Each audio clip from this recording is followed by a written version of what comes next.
अब मैं नहीं खेलूंगा, मैं थक गया हूँ, अब कल खेलूंगा। हेलो दोस्तों, मेरा नाम गौतम है।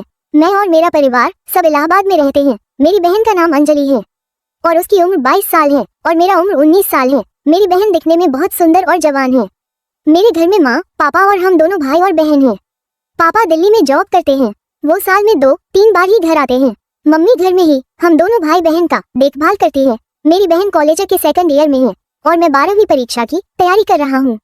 जैसे कि मैं आपको बताया कि मेरी बहन दिखने में बहुत खूबसूरत है, लेकिन आज तक किसी लड़के के ऊपर उसने नजरें उठाकर नहीं देखी। वो बहुत ही संस्कारी लड़की थी। मैंने भी अपनी दीदी को कभी गलत नजरों से नहीं देखा था, लेकिन कुछ ऐसा हो जाएगा पता नहीं था। एक बार पापा जी घर आए हुए थे तो पापा बोले चलो कहीं घूमने चलते हैं। तो मम्मी ठीक है, तो पापा बोले लेकिन कल ही चलना पड़ेगा क्योंकि हमको ज्यादा दिन का छुट्टी नहीं मिला है।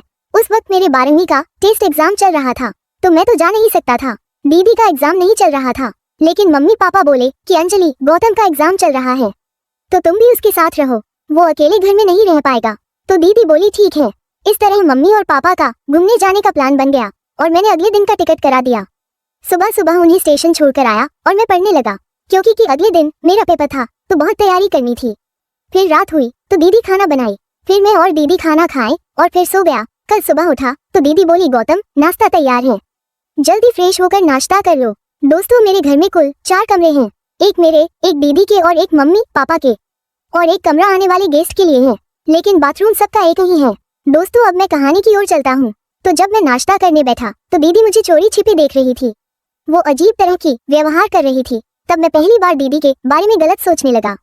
मुझे खाना खाने के तुरंत बाद वो बाथरूम चली गई। मेरे मन उसके प्रति गलत विचार आने लगा था। फिर थोड़ी देर बाद मैं टेस्ट एग्जाम देने चला गया। जब मैं टेस्ट देकर आया तो बोला दीदी खाना लगा दो। उसने खाना लगाई, मैंने खाना खाया, फिर सोने चला गया क्योंकि मैं बहुत ज्यादा थक गया था। दीदी अपने कमरे में पढ़ाई कर रही थी। मैं उठा तो देखा कि शाम हो गया है। दीदी किचन में खाना बना रही थी तो मैं भी उसे मदद करने के लिए किचन में गया। तो उसने बोली कि गौतम, कैसी चल रही है तेरी पढ़ाई? तो मैं बोला ठीक ठाक ही चल रही है। दीदी, आपकी पढ़ाई कैसी चल रही है? तो बोली मेरा भी ठीक चल रही है। दीदी बोली मूवी देखेगा? तो मैं बोला नहीं, कल मेरा एग्जाम है। दीदी बोली अरे एग्जाम तो होता ही रहेगा, चल आज मूवी देखते हैं। तो मैंने भी हाँ कर दिया। कुछ देर बाद दीदी खाना बनाई, हम दोनों खाना खाए। मैं अपने कमरे में चला गया। दीदी किचन को साफ करके मेरे कमरे में आई और मेरे पास बैठ गई। फिर उसने एक मूवी लगाई, फिर हम दोनों मूवी देखने लगे। कुछ देर बाद मुझे मूवी अच्छा नहीं लग रहा था तो मैं दीदी को देखने लगा। तो दीदी बोली मुझे क्यों देख रहा है, फिल्म को देख। तो मैं बोला मुझे फिल्म देखने में मजा नहीं आ रहा, कुछ खेल खेलते हैं। तो बोली क्या? मैंने बोला जो मैं तुमसे कुछ पूछूंगा तो तू सच बोलना, और तुम जो हमसे पूछेगी वो मैं सच बोलूंगा। दीदी बोली ठीक है। दीदी बोली पहले मैं पूछूंगा। तो मैं बोला ठीक है। दीदी तुरंत पूछी तुम्हारा कितनी गर्लफ्रेंड है? मैं ये सुनकर हैरान हो गया।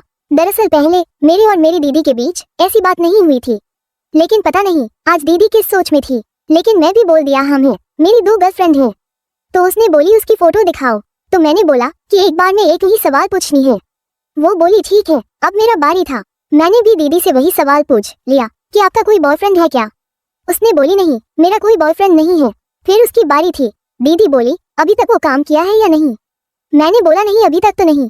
फिर मैंने दीदी से पूछा कि आप सुबह में नाश्ता के समय मुझे देखकर अपनी कपड़ों को अजीब तरीकों से क्यों ठीक कर रही थी? तो उसने थोड़ी देर चुप रही, फिर बोली कुछ नहीं, चलो ये सब अब बंद करो, मुझे सोना है। फिर वो मेरे कमरे में ही सो गई और मैं पढ़ाई करने लगा। रात के करीब 1:30 बजे तक पढ़ता रहा, फिर वही सो गया। दीदी सीधी सो रही थी, लेकिन मेरा हिम्मत उन्हें टच करने का नहीं था। फिर मैंने वो वाली मूवी देखा और बाथरूम गया, फिर अपना काम खत्म करके सो गया। सुबह हुई, दीदी नाश्ता बनाई और हम दोनों नाश्ता किए और फिर कॉलेज चल गए। फिर एग्जाम देकर हम घर आए तो देखा कि दीदी भी कॉलेज से घर आ गई थी। मैं बहुत थक गया था तो मैं तुरंत सो गया। फिर धीरे धीरे मेरा नींद खुलने लगा क्योंकि हमें कुछ अजीब सी आवाजें सुनाई दे रहा था। तो मैंने बाथरूम में देखा तो देखाकर हैरान हो गया। दीदी बाथरूम में गिरी हुई थी, उसका पैर फिसल गया था तो वो जोर जोर से चिल्ला रही थी। मैंने बाथरूम में गया और दीदी को गोद में उठाकर बेड पर सुला दिया। उसे ज्यादा चोट लगी थी तो मैंने मेडिकल से दीदी के लिए दवाई ले आया।